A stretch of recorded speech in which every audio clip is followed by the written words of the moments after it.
ಇವ್ರು ಹೇಳಿದಾರಲ್ವಾ, ಕೃಷ್ಣಾ ನದಿ ನೀರು ಪುಕ್ಕಟೆ ಅದ, ಕರೆಂಟ್ ಪುಕ್ಕಟೆ ಅದ, ಕೆಲ ಮುಖ್ಯಮಂತ್ರಿಗಳು ಬೀಜಾನು ಕೊಟ್ಟಾರ, ಗೊಬ್ಬರನೂ ಕೊಟ್ಟಾರ ಅಂತ ಹೇಳಿ. ಇದನ್ನ ರಿವರ್ಸ್ ಹೇಳಿದ್ರೆ ಹೆಂಗಿರುತ್ತೆ? ನಿಮಗೆ ಕಾರು ಪುಕ್ಕಟೆ ಅದ, ನಿಮಗೆ ಅದಕ್ಕೆ ಡಿಸೈಲು ಪುಕ್ಕಟೆ ಅದ, ಕೆಲ CMಗಳು ನಿಮಗೆ ಅದನ್ನ ಇನ್ಕ್ರೀಸು ಮಾಡ್ಯಾರ, ಅದಕ್ಕೆ ಕೊಡುವಂಥ ಪೆಟ್ರೋಲು ಡೀಸೈಲ್ಗೆ ಏನೇನು ಬೇಕು ಅದನ್ನೆಲ್ಲ ಇನ್ಕ್ರೀಸು ಮಾಡ್ಯಾರ, ಹೊಸ ಕಾರು ಕೊಡಿಸ್ಯಾರ. ಆದರೆ ನಿಮ್ಮ ಮಗಳು ಓಡಾಡ್ತಾರೆ ಅದರಲ್ಲಿ. ಹೇಳಿದ್ರೆ ಹೆಂಗಿರುತ್ತೆ? ಸತ್ಯ ಅಲ್ವಾ ಅದು? ಚರ್ಚೆ ಮಾಡೋಣ. ನನ್ನ ಜೊತೆಗೆ ಅತಿಥಿಗಳಿದ್ದಾರೆ. ಮೊದಲೇದಾಗಿ ಕಾಂಗ್ರೆಸ್ಸಿಂದ ನಟರಾಜಗೌಡರು ಇದ್ದಾರೆ, ವಕ್ತಾರರು. ನಮಸ್ತೆ, ಕಾರ್ಯಕ್ರಮಕ್ಕೆ ಸ್ವಾಗತ. ನಮಸ್ತೆ. ಇನ್ನು ಬಿಜೆಪಿಯಿಂದ ನಮ್ಮ ಜೊತೆಗೆ ತೇಜಸ್ವಿನಿ ಗೌಡ ಮೇಡಮ್ ಇದ್ದಾರೆ, ಪರಿಷತ್ನ ಸದಸ್ಯ. ಮೇಡಮ್ ನಮಸ್ತೆ, ಕಾರ್ಯಕ್ರಮಕ್ಕೆ ಸ್ವಾಗತ. ಇನ್ನು JDS ಇಂದ ಅಶ್ವಿನ್ ಕುಮಾರ್ ಅವರು ಇದ್ದಾರೆ, ವಕ್ತಾರರು. ನಮಸ್ತೆ, ಕಾರ್ಯಕ್ರಮಕ್ಕೆ ಸ್ವಾಗತ.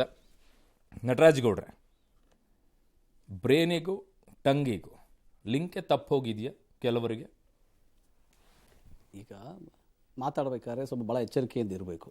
ನಿಜ, ಸಂಯಮ ಇರಬೇಕು. ನಾವು ಎಲ್ಲಿ ಏನನ್ನು ಮಾತಾಡ್ತಾ ಇದ್ದೀವಿ, ಇದೆಲ್ಲ ಮಾಧ್ಯಮದ ಜಗತ್ತು. ಇವತ್ತು ಯಾರೋ ಸೋಷಿಯಲ್ ಮೀಡಿಯಾದಲ್ಲಿ ಬರುತ್ತೆ, ಟ್ರೋಲ್ಗೋಗಾಗ್ತೀವಿ, ನಾವು ಮಾತಾಡ್ತಾರೆ ತಪ್ಪು ಅಂತ ಬಿಂಬ ಆಗುತ್ತೆ, ಆ ಥರದ್ದೆಲ್ಲ ಇರುತ್ತೆ. ಹಂಗಿರ್ಬೇಕಾದ್ರೆ ಸ್ವಲ್ಪ ಎಚ್ಚರಿಕೆಯಿಂದ ಮಾತಾಡೋದು ಭಾಳ ಉತ್ತಮ. ಆದರೆ ಇಲ್ಲಿ ನೀವು 4 ವಿಷಯಗಳು ತೋರಿಸಿದ್ರಿ. ಮಾನ್ಯ ಜಮೀರ್ ಅವ್ರದ್ದು, ಮಾನ್ಯ ಸಿದ್ದರಾಮಯ್ಯನವ್ರದ್ದು. ಮಾನ್ಯ ಜಮೀರ್ ಅವರು ಹೇಳಿದ್ದನ್ನು ನಾವು ಆಲ್ರೆಡಿ ತಮಗೆ ಮಾತಾಡಿದ್ದೀವಿ. ಅದರೊಳಗೆ ಏನಂದರೆ, ಮುಸಲ್ಮಾನರಿಗೆ ಅವಕಾಶವನ್ನು ಕೊಟ್ಟಿದ್ದಾರೆ. ಎಂಥ ದೊಡ್ಡ ಅವಕಾಶ ಕೊಟ್ಟಿದ್ದಾರೆ ಅಂದರೆ, ಈವನ್ BJPಗರೂ ಕೂಡ ಅವರಿಗೆ ಗೌರವವನ್ನು ಕೊಡ್ತಾರೆ. ಅದು ವಿಷಯ, ಅದು ಅಷ್ಟಕ್ಕೆ ಸಂಬಂಧ. ಅದರೊಳಗೆ ಏನು ತಪ್ಪು ಆಗಲಿ, ಅದರೊಳಗೆ ಸರಿ ಇಲ್ಲ ಅನ್ನೋದು ಸಮಂಜಸ ಅಲ್ಲ. ಮಾನ್ಯ ಸಿದ್ದರಾಮಯ್ಯನವರು ಹೇಳಿರೋದೇನು, ಬಹಳ ಮುಸಲ್ಮಾನ ಯುವತಿಯರು, ವಿದ್ಯಾರ್ಥಿನಿಯರು ಶಾಲಾ ಕಾಲೇಜಿಗೆ ಹೋಗಬೇಕಾದ್ರೆ ಇವಾಗಲೂ ಕೂಡ ಭಾಳ ಹಿಂಜರಿಕೆಯಲ್ಲಿದ್ದಾರೆ. ವಿದ್ಯಾಭ್ಯಾಸ ಮಾಡೋದು ಭಾಳ ಮುಖ್ಯ. ಇದು ಫಸ್ಟ್ ಜನ್ರೇಷನ್ನು. ಮುಸಲ್ಮಾನ್ ಮಹಿಳೆಯರು ಎಜುಕೇಷನ್ ಮಾಡ್ತಾರೋದು ಫಸ್ಟ್ ಜನ್ರೇಷನ್. ಅವರು ಬರಬೇಕು, ಹೆಚ್ಚಾಗಿ ಶಾಲಾ ಕಾಲೇಜಿಗೆ ಹೋಗಬೇಕು.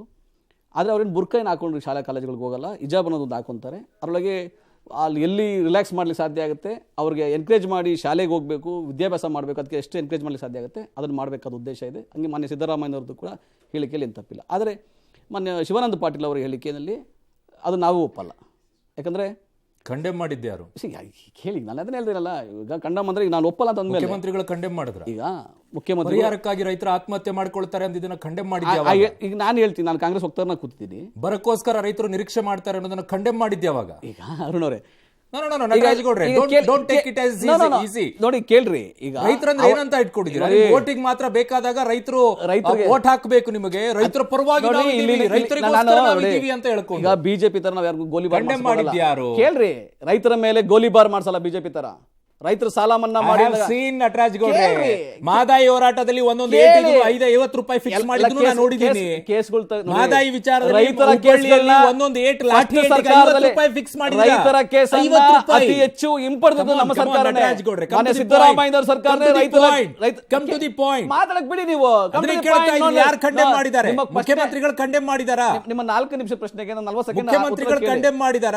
ಕೇಳಿ, ಈಗ ಅವರ ಮಾತು ಸಮಂಜಸವಲ್ಲ. ನಂಬರ್ 1, ನಾನು ಕಾಂಗ್ರೆಸ್ ವಕ್ತಾರನಾಗಿ ಹೇಳ್ತಾ ಇದ್ದೀನಿ, ಅವ್ರ ಮಾತು ಸಮಂಜಸ ಅಲ್ಲ. ಯಾಕಂದ್ರೆ ರೈತರಿಗೆ ಅಷ್ಟು ಒಳ್ಳೆಯ ಕೆಲಸವನ್ನ, ಪಾಟೀಲ್ ಅವ್ರ ತರ ರೈತರ ಬಗ್ಗೆ ಕ್ಷಮೆ ಕೇಳ್ರಿ, ಕಾಂಗ್ರೆಸ್ ಸರ್ಕಾರ ಅಷ್ಟು ಒಳ್ಳೆ ಕೆಲಸವನ್ನ ಮಾಡ್ತಾ ಇರ್ಬೇಕು. ಕೇಂದ್ರ ಸರ್ಕಾರ ನಮ್ಗೆ ನಡುನೀರಲ್ಲಿ ಕೈ ಬಿಟ್ಟರು ಕೂಡ, ರೈತರ ಬರಗಾಲ ಬಂದಾಗ ಕಣ್ಣು ಮುಚ್ಕೊಂಡಿದ್ರು ಕೂಡ ಕಷ್ಟಪಟ್ಟು ರೈತರ ಬೆಂಬಲಕ್ಕೆ ನಿಂತಿರೋದು ಕೇವಲ ಕರ್ನಾಟಕ ಸರ್ಕಾರ ಮಾತ್ರ. ಅದೇ ಪರಿಹಾರಕ್ಕೋಸ್ಕರ ರೈತರ ಆತ್ಮಹತ್ಯೆ ಮಾಡ್ಕೊಳ್ತಾರೆ. ಅದಲ್ಲ ಅಲ್ಲ, ಈಗ ಅವ್ರು ಪರಿಹಾರಕ್ಕೋಸ್ಕರ ರೈತರು ನಿರೀಕ್ಷೆಯನ್ನ ಮಾಡ್ತಾರೆ. ರೈತರಿಗೆ ಪರಿಹಾರ ಕೊಡ್ಬೇಕಂತ ತಂದಿರೋದು ಯಾರು ತಂದಿರೋದು? ಮೊನ್ನೆ ಸಿದ್ದರಾಮಯ್ಯ ಸರ್ಕಾರ ತಂದಿದ್ದು. ರೈತರ ಆತ್ಮಹತ್ಯೆ ಮಾಡ್ಕೊಳ್ತಾರೆ. ರೈತರ ಕಷ್ಟಕ್ಕೆ ಆತ್ಮಹತ್ಯೆ ಮಾಡ್ಕೊಳ್ತಾರಂತಲ್ಲ. ನೋಡಿ, ಕಾಂಗ್ರೆಸ್ ಸರ್ಕಾರ ರೈತರ ಪರವಾಗಿರತಕ್ಕಂಥ ಏಕೈಕ ಸರ್ಕಾರ. ಕ್ಷಮೆ ಕೇಳ್ತಾರ ಶಿವಾನಂದ ಪಾಟೀಲ್ ಅವರು? ಅದನ್ನ ತೀರ್ಮಾನ ಮಾಡ್ತಾರೆ. ಆದ್ರೆ ಅವರ ಅದು ಕೇಳಿ, ಅದನ್ನ ಮುಖ್ಯಮಂತ್ರಿಗಳು ಅವ್ರ ಮಾತಾಡ್ತಾರೆ. ನಾನು ಒಂದೇನ್ ಹೇಳ್ತಾ ಇದ್ದೀನಿ ಸ್ಪಷ್ಟವಾಗಿದ್ರೆ, ಶಿವಾನಂದ ಪಾಟೀಲ್ ಅವ್ರು ಹೇಳಿರುವಂತದ್ದು ಸಮಂಜಸ ಅಲ್ಲ.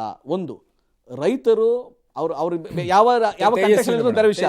ರೈತರ ಪರವಾಗಿ ಕಾಂಗ್ರೆಸ್ ಸರ್ಕಾರ ಇದೆ, ಅವ್ರಿಗೆ ಅನುಕೂಲ ಮಾಡ್ಕೊಡ್ತಾರೆ ನಮ್ಮ ಸರ್ಕಾರ ಮಾತ್ರ. ಕೇಂದ್ರ ಸರ್ಕಾರ ರಾಜ್ಯಕ್ಕೆ ಅನ್ಯಾಯ ಮಾಡ್ತಾ ಇದ್ರು ಕೂಡ, ರೈತರಿಗೆ ಅನ್ಯಾಯ ಮಾಡ್ತಾ ಇದ್ರು ಕೂಡ. ನೀವು ಬರ್ತಾ ಇದ್ದೀರಾ? ಕೇಳಿ, ರೈತರಿಗೆ ಅನುಕೂಲ ಮಾಡ್ತಾರೆ ಕಾಂಗ್ರೆಸ್ ಸರ್ಕಾರ ಮಾತ್ರ. ಕೇಂದ್ರ ಸರ್ಕಾರ ಕೈ ಕೊಟ್ಟಿದೆ, ಇಡೀ ರಾಜ್ಯದ ರೈತರಿಗೆ ಕೇಂದ್ರ ಸರ್ಕಾರ ಅವಮಾನ ಮಾಡಿದೆ. ಬರಗಾಲಕ್ಕೆ ಹಣ ಬಿಡದಲೆ ಕರ್ನಾಟಕ ಗವರ್ಮೆಂಟ್ ಬರಗಾಲಕ್ಕೆ ಹಣ ಅನ್ಯಾಯ ಮಾಡಿದೆ. ಆದ್ರೂ ಕೂಡ ನಮ್ಮ ಸರ್ಕಾರ ಸಮರೋಪಾದಿಯಲ್ಲಿ ಬರಗಾಲ ರೈತರ ಬೆಂಬಲಕ್ಕೆ ನಿಂತಿದೆ. ಕರ್ನಾಟಕ ರಾಜ್ಯದ ರೈತರ ಕೆಲಸವನ್ನ ರೈತರಿಗೆ ನೀವು ಅವಮಾನವನ್ನ ಮಾಡಿದ್ದೀರಾ. ಇದು ಆಕ್ಚುಲಿ ನೋಡಿ, ರಾಜ್ಯದ ರೈತರಿಗೆ ಅವಮಾನವನ್ನ ಮಾಡಿರುವಂತವರನ್ನ ಸಂಪುಟದಲ್ಲಿ ಇಟ್ಕೊಂಡಿರೋದೇ ಶೇಮ್. ಗ್ರಾಮೀಣಾಭಿವೃದ್ಧಿ ಸಚಿವರು ಎಸ್ ಕೆಲಸ ಮಾಡ್ತಾ ಇದ್ದಾರೆ. ರೈತರ ಬೆಂಬಲಕ್ಕೆ ಸರ್ಕಾರ ನಿಂತಿದೆ. ತೇಜಸ್ವಿನಿ ಮೇಡಮ್ ನಟರಾಜ್ ಗೌಡ್ರು ಆ ಹೇಳಿಕೆನ ಬೆಂಬಲಿಸಲಿಲ್ಲ, ಆದರೆ ಅವ್ರ ಪಾರ್ಟಿಲಿ ಯಾವುದೇ ಕ್ರಮ ತಗೊಂಡಿಲ್ಲ. ಮುಖ್ಯಮಂತ್ರಿಗಳು ಇವತ್ತು ಅವರು ಹೇಳಿದ್ರು ಸೋಷಿಯಲ್ ಮೀಡಿಯಾ ಟೈಮಲ್ಲಿ ನಮಗೇನಿಲ್ಲ, ಅದು ಎಷ್ಟು ಇಂಪ್ಯಾಕ್ಟ್ ಆಗುತ್ತೆ ತಮಗೆ ಗೊತ್ತಿದೆ, ಅದೊಂದು ಖಂಡಿಸ್ಬೇಕಿತ್ತು. ಮತ್ತು ಅವ್ರಿಗೇನು ಹಕ್ಕಿದೆ ಅಂತ ನಾನು ಕೇಳ್ತೀನಿ. ಅವರು ಎಲ್ಲ ರೈತರ ಬಗ್ಗೆ ಬರಗಾಲ ಅಂತಕ್ಕಂಥದ್ದನ್ನ ಘೋಷಣೆ ಮಾಡಿದೆ. 196 ತಾಲೂಕುಗಳು ತೀವ್ರ ಬರಗಾಲ ಅಲ್ಲ, 223ರಲ್ಲಿ 236 ತಾಲೂಕುಗಳಲ್ಲಿ 223 ತಾಲೂಕುಗಳಲ್ಲಿ ಬರಗಾಲ ಅಂತ ಘೋಷಣೆ ಮಾಡಿದೆ. ಅದರಲ್ಲಿ 196 ತೀವ್ರ ಬರಗಾಲ ಮತ್ತು 49 ಭಾಗಶಃ ಬರಗಾಲ ಅಂತ ಘೋಷಣೆ ಮಾಡಿದೆ ಸರ್ಕಾರನೇ. ಹಾಗಿರ್ಬೇಕಾದ್ರೆ ಬರಗಾಲದಂತ ವಿಚಾರದಲ್ಲಿ ಒಬ್ಬ ಸಕ್ಕರೆ ಸಚಿವರು, ಕಬ್ಬು ಬೆಳೀತಕ್ಕಂಥ ಅನೇಕ ರಾಜ್ಯದ ತುಂಬಾ ಕಡೆ ಹೆಚ್ಚು ಆ ಒಂದು ಕೃಷಿ ಇರೋದ್ರ ಸಂದರ್ಭದಲ್ಲಿ ಈ ರೀತಿಯ ಒಂದು ಅಪಮಾನಕರವಾದ ರೀತಿಯಲ್ಲಿ, ಅವರ ವ್ಯಕ್ತಿತ್ವಕ್ಕೆ ಧಕ್ಕೆ ತರೋ ರೀತಿಯಲ್ಲಿ, ಅವರೇನೋ ಭಿಕ್ಷುಕರೇನೋ ಅನ್ನುವ ರೀತಿಯಲ್ಲಿ ಇದು ಸಲ್ಲದು. ಇದನ್ನ ಅತ್ಯಂತ ಉಗ್ರವಾಗಿ ಬಿಜೆಪಿಯ ಎಲ್ಲ ನಾಯಕರು ಖಂಡಿಸಿದ್ದಾರೆ. ನಾನು ಕೂಡ ಈ ಒಂದು ಇಂಥ ತಪ್ಪುಗಳಾಗಬಾರ್ದು. ನಂಬರ್ 1. ನಂಬರ್ 2, ಇನ್ನು 3 ವಿಚಾರಗಳು ನೀವು ಚರ್ಚೆಗೆ ನೀವು ತಗೊಂಡಾಗಲೇ ಮಾತಾಡ್ಬೇಕಂದ್ರೆ ತಗೊಂಡಾಗೆ ಮಾತಾಡ್ತೀನಿ ನಾನು. ಅದು ಪಬ್ಲಿಕ್ ಡೊಮೇನಲ್ಲಿ ಯಾರ ದುಡ್ಡು ಅಲ್ಲ, ಜನತೆಯ ದುಡ್ಡು. ಅದನ್ನು ಹೆಂಗೆ ಮ್ಯಾನೇಜ್ ಮಾಡಬೇಕು, ಪ್ರಯಾರಿಟೈಸ್ ಮಾಡಬೇಕು ಅನ್ನೋದು ಬರಗಾಲದ ಬಗ್ಗೆ ಚರ್ಚೆ ಬಂದಾಗಲೂ ಕೂಡ 25 ಸಂಸದರನ್ನ ಕೊಟ್ಟಿರ್ತಕ್ಕಂಥ ಕರ್ನಾಟಕದ ಅಭಿವೃದ್ಧಿ, ಕರ್ನಾಟಕದ ರೈತರ ಬಗ್ಗೆ ಕೇಂದ್ರ ಯಾವತ್ತೂ ತಾರತಮ್ಯ ಮಾಡಿಲ್ಲ, ಮಾಡೋಲ್ಲ. ಒಂದು ಕೊಟ್ಟಿರ್ತಕ್ಕಂಥ ಹಣವನ್ನು ಪ್ರಯಾರಿಟಿ ಆದ್ಯತೆಯ ಮೇರೆಗೆ ಖರ್ಚು ಮಾಡಬೇಕು. ಖರ್ಚು ಮಾಡಿ ಯುಟಿಲಿಟಿ ಸರ್ಟಿಫಿಕೇಟ್ ಅನ್ನು ಕೇಂದ್ರಕ್ಕೆ ಕೊಡಬೇಕು. ನೀವು ಪ್ರಧಾನಮಂತ್ರಿಗಳನ್ನ ನೋಡಕ್ ಹೋಗ್ತೀರಿ. ನಾನು ಫ್ಲೋರ್ ಆಫ್ ದ ಹೌಸ್ ಅಲ್ಲಿ ಕೇಳಿದೆ, ನಮ್ಮವರೇ ಆದ 4 ಜನ ಕೇಂದ್ರದ ಮಂತ್ರಿಗಳನ್ನ ಭೇಟಿ ಮಾಡಲ್ಲ ಅಂದ್ರೆ ಅಲ್ಲಿಗೆ ನಿಮ್ಮ ಈಗೋನೇ ಮ್ಯಾಟರ್ ಆಯ್ತು. ಕರ್ನಾಟಕದವರು, ಅವ್ರು ಇನ್ಯಾರು ಅಲ್ಲ, ಇಲ್ಲಿನ ಸಂಸದರು ಪ್ಲಸ್ ಸಚಿವರಿದ್ದಾರೆ. ಹಾಗಾಗಿ ಇವರ ಅಟ್ಯಾಕು ಪೊಲಿಟಿಸೈಸ್ ಆಗಿದೆ. ಅವರಿಗೆ ಅಲ್ಲಿಂದ ನಿಜವಾಗಿಯೂ ಕೇಂದ್ರದಿಂದ ನೆರವು ತರಬೇಕು ಅನ್ನುವ ಬದ್ಧತೆಯಲ್ಲಿ ಸಂಪೂರ್ಣ ವೈಫಲ್ಯತೆ ಕಾಣ್ತಾ ಇದೆ ಅನ್ನೋದನ್ನ ನಾನು ವಿರೋಧ ಪಕ್ಷದಲ್ಲಿ ಕೂತಿರುವಂತಹ ಬಿಜೆಪಿ ಶಿವಾನಂದ ಪಾಟೀಲ್ ಅವರ ಹೇಳಿಕೆಯನ್ನ ಖಂಡನೆ ಮಾಡೋದ್ರಲ್ಲಿ ಫೇಲ್ ಆಗಿದೆ. You are failed. ಓನ್ಲಿ ಹೇಳಿಕೆಗಳಿಗೆ ಮಾತ್ರ ಸೀಮಿತವಾಗಿ ಹೋಯ್ತು. ನಿಂತ್ಕೊಂಡ್ಬಿಟ್ಟು ಜೋಶಲ್ಲಿ ಓಹೋ ಏನ್ ರೈತರ ಪರವಾಗಿ ನಾವೇ ಇದೀವಿ ಅನ್ನೋ ರೀತಿಯಲ್ಲಿ ಬರೀ ಮೈಕ್ಗಳ ಮುಂದೆ ಹೇಳಿಕೆಗಳಾಯ್ತು. ಏನ್ ಖಂಡನೆ ಮಾಡಿದ್ರು ನಿಮ್ಮ ನಾಯಕರುಗಳು? ಈಗ ವಿಜೇಂದ್ರ ಅವ್ರನ್ನ ರಾಜ್ಯಾಧ್ಯಕ್ಷರನ್ನ ಮಾಡಿದ್ರಿ. ರೈತರ ಪರವಾಗಿ ನಿಲ್ಲಬೇಕಾಗಿತ್ತು ರಾಜ್ಯದಲ್ಲಿ. ರೈತರಿಗೆ ಅವಮಾನ ಆಗೋಗಿದೆ. ಬಿಜೆಪಿಯ ರಾಜ್ಯಾಧ್ಯಕ್ಷರಾದ young MLA, young face, young Vijayendra ಅವರು ಅತ್ಯಂತ ಕಟುವಾಗಿ ಅದನ್ನ ಖಂಡನೆ ಮಾಡಿದ್ದಾರೆ. ನಂಬರ್ 1. ಇನ್ನೊಬ್ಬ ಯಂಗ್ ಲೀಡರ್ ಸಿಟಿ ರವಿ ಅವರು ಖಂಡನೆ ಮಾಡಿದ್ದಾರೆ. ಇನ್ನೊಬ್ಬ ಮೆಚೂರ್ ಲೀಡರ್ ಅಶೋಕ್. ಹೌದು, ಈಗ ಹೇಳಿಕೆಗಳಿಗೆ ಮಾತ್ರ ಸೀಮಿತವಾಗ್ತಾ ಇದೆ. ನೋಡಿ, ರೈತರನ್ನ ಈ ರೀತಿಯಾಗಿ ಅವಮಾನ ಮಾಡುವಂತ ಸಚಿವರನ್ನ ಕೆಳಗಿಳಿಸುವವರೆಗೂ ಕೂಡ ವಿರೋಧ ಪಕ್ಷ ಹೋರಾಟ ಮಾಡೋ ವೈಫಲ್ಯಗಳ ಬಗ್ಗೆ ರಾಜ್ಯದಾದ್ಯಂತ ಹೋರಾಟಗಳನ್ನು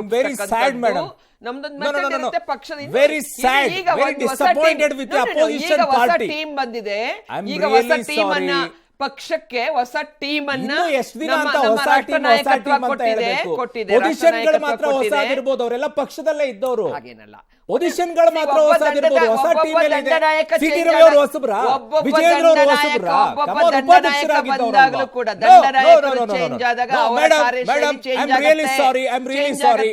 ಒಂದು ಅಪೋಸಿಷನ್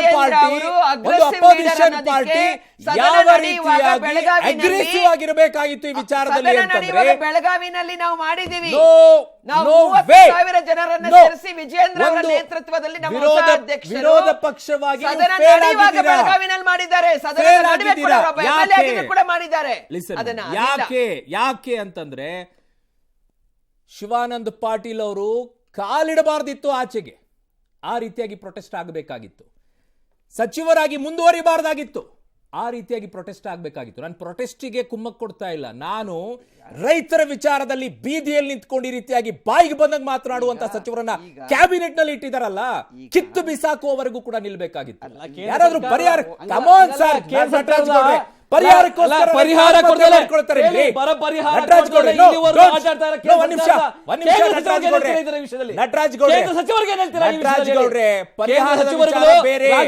ಪರಿಹಾರದ ವಿಚಾರ ಬೇರೆ. ಡೋಂಟ್ ಮಿಕ್ಸ್ ಅಪ್ ಅಲ್ಲ, ನಟರಾಜ್ ಅದನ್ನೇ ಗೌಡ್ರೆ. ನೋಡು, Don't- ಅದು ರಾಜ್ಯದ ಅವರನ್ನ ರೈತರಿಗೆ ಮಾಡೋ ಅವಮಾನ ಅದು. ಈ ಮೂಲಕ ನಿಜವಾಗಿ ಅವರನ್ನ ರಾಜ್ಯದ ರೈತರಿಗೆ ಮಾಡೋ ಬೆಂಬಲಿಸಬೇಡಿ. ಅವಮಾನ ಅದು. ನಟರಾಜ್ ಗೌಡ್ರೆ, ರಾಜ್ಯದ ಪರಿಹಾರದ ರೈತರಿಗೆ ವಿಚಾರ ಮಾಡೋ ಅವಮಾನ ಬೇರೆ. ಅದು. ಪರಿಹಾರದ ನಾಲ್ಕು ಸಾವಿರ ತಿಂಗಳಿಂದ ಜನ ತಗೊಂಡ್ರೆ ಪರಿಹಾರದ ಯಡಿಯೂರಪ್ಪನವರು ತಂಡ ಬಂತು. ನಮ್ಮ ತನಿಖೆ ಬೊಮ್ಮಾಯಿಯವರು ಸಬ್ಜೆಕ್ಟ್ ಸಬ್ಜೆಕ್ಟ್ ಅದನ್ನೇ ನಮ್ಮ ಕೇಂದ್ರ ಮುಖ್ಯಮಂತ್ರಿಗಳು ಸರ್ಕಾರ ಕೊಟ್ಟಂತೆ ಕೊಟ್ಟು ನಾಲ್ಕು ಎಲ್ಲ ಸಾವಿರ ರಾಜೀನಾಮೆ ವಾಪಸ್ ಮನೆಗೆ ತಗೊಂಡ್ರೆ ಹೋಗ್ಬೇಕು ನೀವು. ಪರಿಹಾರ- ಯಾಕೆ ವಾಪಸ್ ತಗೊಂಡ್ರಿ? ಒಂದ್ ನಿಮಿಷ, ರಾಜ್ಯ ಕೊಡ್ತಾ ಒಂದ್ ಇದ್ದ ನಿಮಿಷ. 4,000 ರೂಪಾಯಿ ಮೇಡಮ್, ಒಂದ್ ನಿಮಿಷ. ಮೋದಿ ಅವರು ಕೊಡ್ತಿರೋ 6,000 ರೂಪಾಯಿ ಜೊತೆಗೆ 4,000 ರೂಪಾಯಿ ಯಾಕೆ ವಾಪಸ್ 26 ತಗೊಂಡ್ರಿ ನೀವು? ಸಂಸದರು ಕೂಡ ರಾಜ್ಯವನ್ನು ತಲೆ ತಕ್ಷಣ ಮಾಡಿದ್ದಾರೆ. Come on. 26 ಸಂಸದರು ಕೂಡ ನೀವು ನಟರಾಜ್ ಬಿಜೆಪಿ ಗೌಡ್ರೆ, 26 ನಟರಾಜ್ ಸಂಸದರು ಗೌಡ್ರೆ, ನಿಷ್ಕ್ರಿಯ ಆಗಿದ್ದಾರೆ. ನಟರಾಜ್ ಗೌಡ್ರೆ, ಪರಿಹಾರದ ಸಬ್ಜೆಕ್ಟ್ ಬೇರೆ. ರೈತರ ವಿಷಯ no, one second please. Just not ಪರಿಹಾರ ಪರಿಹಾರದ ರೈತರ ವಿಷಯ ವಿಚಾರ ಬೇರೆ. ರೈತರ ಸ್ವಾಭಿಮಾನದ ವಿಷಯ ಇದು. ಸ್ವಾಭಿಮಾನ ವಿಚಾರ ರೈತರ ಆಗಿದ್ರೆ ಸ್ವಾಭಿಮಾನದ ವಿಷಯ ಇದು. ಕೊಡ್ಬಾರ್ದಾಗಿತ್ತು. ರೈತರಿಗೆ ಅನ್ಯಾಯ ಮಾಡ್ತಾ ಇರೋದು ಕೇಂದ್ರ ಸರ್ಕಾರ. ಸ್ವಾಭಿಮಾನದ ರೈತರ- ವಿಚಾರ ಆಗಿದ್ದಿದ್ರೆ ರೈತರ ಸಾವಿಗೆ ನೇರ ಕಾರಣ ಕೇಂದ್ರ ನಟರಾಜ್ ಸರ್ಕಾರ. ಗೌಡ್ರೆ, ಸ್ವಾಭಿಮಾನದ ಇಲ್ಲಿವರೆಗೂ ವಿಚಾರ ಆಗಿದ್ದಿದ್ರೆ ಕೇಂದ್ರ ಸರ್ಕಾರ ಶಿವಾನಂದ ಪಾಟೀಲ್ ಯಾವುದಾದ್ರೂ ಅವರು ರೈತರ ಕ್ಯಾಬಿನೆಟ್ ಅಲ್ಲಿ ಆತ್ಮಹತ್ಯೆಗೆ ಇರಬಾರ್ದಾಗಿತ್ತು. ಯಾವುದಾದ್ರೂ ಮಾತಾಡ್ತಾರೆ. ಒಂದು ಸಣ್ಣ ಸಚಿವರು ಯಾಕೆ ಅಶ್ವಿನ್, ಮಾತಾಡ್ತಾರೆ? ಅಶ್ವಿನ್, ರೈತರ ಅಶ್ವಿನ್. ಆತ್ಮಹತ್ಯೆಗೆ ಯಾವ ಒಂದು ಸಣ್ಣ second, ಸಣ್ಣ please. ಕಾರಣಕ್ಕೆ ಒಂದು second, ಕೇಂದ್ರ ಸರ್ಕಾರದ please. ಯಾವುದಾದ್ರು ಕೊಡುಗೆ ಇದ್ರೆ ಹೇಳ್ಬೋದು. ಜವಾಬ್ದಾರಿ ಇಲ್ಲ? ಪರಿಹಾರ ಇದ್ರೆ ಮುಖ್ಯಮಂತ್ರಿಗಳ ಹೇಳ್ಬೋದು. ಜವಾಬ್ದಾರಿ ಇಲ್ಲ? ಕೇಂದ್ರ ಸರ್ಕಾರದ ಒಂದೇ ಒಂದು ಪರಿಹಾರ ಇದ್ರೆ ಒಂದು ಹೇಳ್ಬೋದು. ಲೀಡರ್ಶಿಪ್ ಇಲ್ಲ? ಅಲ್ಲ, ಈ ರೀತಿ ಅದನ್ನೇ ಮಾತಾಡ್ತಾರೆ ಅಂದ್ರೆ ರಾಜ್ಯದಲ್ಲಿ ನೋ, ಮುಖ್ಯಮಂತ್ರಿಗಳಿದ್ದಾರೆ, ನಟರಾಜ್ ಸಚಿವರು ಗೌಡ್ರು, ಇದ್ದಾರೆ. ಅದು ಕೇಂದ್ರ ಸರ್ಕಾರ ನಟರಾಜ್ ಮಾಡ್ತಿದೆ. ಗೌಡ್ರು ಪರಿಹಾರದ ವಿಚಾರವನ್ನ ತಂದಿಟ್ಟು ಜಂಪ್ ಮಾಡಕ್ ನೋಡ್ತಾರೆ. ಎಂಬಲ್ಲ ರೈತರ ನೋ, ರೈತರ ಸಮಸ್ಯೆ ಇದು. ನೋ, ಅರುಣವ್ರೆ, ರೈತರ ಸ್ವಾಭಿಮಾನದ ಸಮಸ್ಯೆ. ಸ್ವಾಭಿಮಾನ ಅನ್ನುವಂತ ಶಬ್ದವನ್ನ ಬಳಕೆ ಮಾಡಿದಿದ್ರ. ಹೌದು. ಈ ಸ್ವಾಭಿಮಾನ ಇರೋದೇ ಆದ್ರೆ ಕಿತ್ತು ಬಿಸಾಕಿ ಕ್ಯಾಬಿನೆಟ್ ನಿಂದ. ಯಾವ ನೈತಿಕತೆಯೂ ಕೂಡ ಇಲ್ಲ ರೈತರ ಬಗ್ಗೆ ಈ ರೀತಿಯಾಗಿ ಅವಹೇಳನ ಮಾಡಿಕೊಂಡು ಪರಿಹಾರಕ್ಕೋಸ್ಕರ ಆತ್ಮಹತ್ಯೆ. ಅವ್ರ ಪರಿಸ್ಥಿತಿ ಏನು ಗೊತ್ತಾ ನಿಮ್ಗೆ? ರೈತರದ್ದು ಕಾರಲ್ಲಿ ಕೂತ್ಕೊಂಡು ಓಡಾಡ್ತಿರಲ್ಲ, ಪರಿಸ್ಥಿತಿ ಗೊತ್ತಾ ರೈತರದ್ದು? ಆತ್ಮಹತ್ಯೆ ಮಾಡ್ಕೊಳ್ಬೇಕಾದ್ರೆ ಎಷ್ಟು ಸಂಕಟ ಪಟ್ಟಿರ್ತಾನೆ ಅವನು ಅಂತ ಹೇಳಿ. ಅವನ ಕುಟುಂಬ, ಅವನ ಹೆಂಡತಿ, ಅವನ ಮಕ್ಕಳಿಗೋಸ್ಕರ ಪರಿಹಾರಕ್ಕೋಸ್ಕರ ಆತ್ಮಹತ್ಯೆ ಮಾಡ್ಕೊಳ್ತಾರೆ. ನಾಚಿಕೆ ಆಗಲ್ವೇನ್ರಿ? ಒಬ್ಬರು ಕ್ಯಾಬಿನೆಟ್ ನಲ್ಲಿ ಸಚಿವರಾಗಿ ಇಟ್ಕೊಂಡು ಅವ್ರು ಮುಂದುವರಿಸ್ತಾ ಇದ್ದೀರಲ್ಲ, ಕಿತ್ತು ಬಿಸಾಕ್ರಿ ಅಂತ ಅವ್ರ ಅಗತ್ಯತೆ ಏನಿದೆ? ಬರಕ್ಕೋಸ್ಕರ ಕಾಯ್ತಾ ಇರ್ತಾರಂತೆ. ನಾಚಿಕೆ ಆಗಬೇಕು. ಬರಕ್ಕೆ ಎಷ್ಟೇ ಪರಿಹಾರ ಕೊಡ್ತೀರಾ? ಒಂದು ಎಕರೆಗೆ 30,000 ಅವ್ರು ಕೇಳಿದಷ್ಟು ಕೊಡ್ತೀರಾ ನೀವು? 5,000 ಕೊಟ್ಟಿರ್ತೀರಾ, ಅದಕ್ಕೋಸ್ಕರ ಕಾಯ್ತಾರ ಅವರು? ನಾಚಿಕೆ ಆಗಬೇಕು. ಒಬ್ಬ ಸಚಿವರಾಗಿದ್ಕೊಂಡು 5,000 10,000 ರೂಪಾಯಿ ಕೊಡೋದಕ್ಕೋಸ್ಕರ ಅವ್ರು ಬರಕ್ಕೋಸ್ಕರ ಕಾಯ್ತಾರಂತೆ. ಯಾರ್ರಿ ನಿಮಗೆಲ್ಲ ಮಂತ್ರಿಗಳನ್ನ ಮಾಡಿರೋದು? ಅದೇ ನೀರು ಬಂದಿದ್ದಿದ್ರೆ ದುಡ್ಕೊಳ್ತಾ ಇದ್ರು ಅವ್ರು ಲಕ್ಷಗಟ್ಲೆ. ಕೋಪ ಯಾವ ಮಟ್ಟಕ್ಕೆ ಬರುತ್ತೆ ಅಂದ್ರೆ ರೈತರ ಬಗ್ಗೆ ಮಾತನಾಡಕ್ಕೆ